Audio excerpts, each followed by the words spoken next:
Assalamualaikum warahmatullahi wabarakatuh. Saya Fariza Aulia. Saya akan menjelaskan tentang tahapan penulisan. Tahapan penulisan merupakan langkah-langkah dalam membuat atau menyusun suatu tulisan. Tulisan tersebut dapat beragam jenisnya, misalnya cerita pendek, cerita bersambung, novel, tulisan-tulisan ilmiah seperti makalah, paper, esai, artikel, dan beragam jenis tulisan lainnya. Bagian penulisan, ada 5 unsur penulisan yang efektif. Antara lain yang pertama, ide sentral. Unsur penulisan yang baik ini melibatkan pemusatan ide, argumen, atau tesis yang jelas dapat diatur untuk mengatur materi Anda. Yang harus diperhatikan dalam unsur ide sentral, yang pertama, tujuan umum atau pusat cukup terbatas untuk diskusi yang bermakna. Yang kedua, gagasan sentral dinyatakan dengan jelas, biasanya di pembukaan. Yang ketiga, semua ide bawahan berhubungan dengan ide sentral. Yang kedua, organisasi. Unsur penulisan ini berkaitan dengan pengaturan materi yang koheren. Ini melibatkan pembaca berorientasi pada ide-ide pusat dan subordinat. Organisasi yang baik adalah logis dan berurutan. Ini membimbing pembaca pada pembagian materi. Yang harus diperhatikan dalam unsur organisasi, yang pertama, pendahuluan mengarahkan pembaca pada ide sentral dan garis penalaran. Yang kedua, bahan disusun dalam urutan yang logis dan koheren. Ide subordinat diidentifikasi secara efektif. Yang ketiga, transisi jelas dan bermanfaat.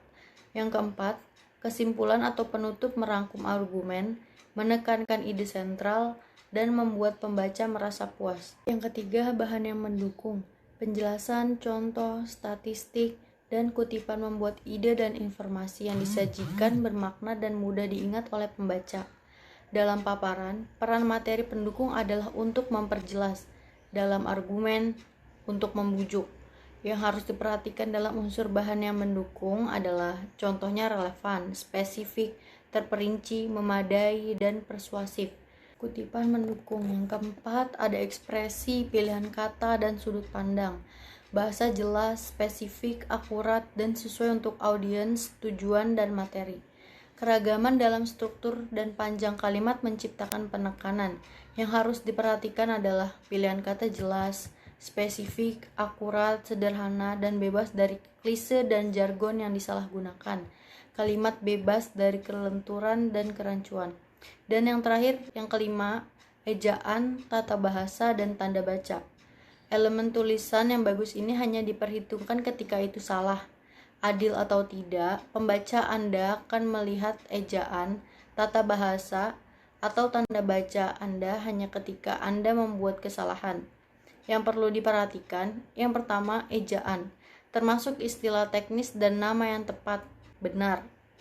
2. Kata-kata yang benar digunakan untuk menyampaikan makna yang dimaksud.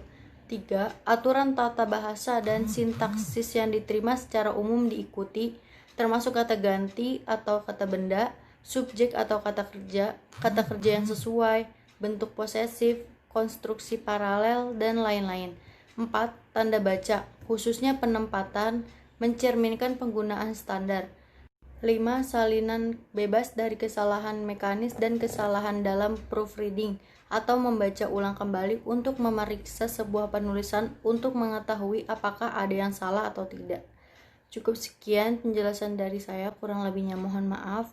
Wassalamualaikum warahmatullahi wabarakatuh.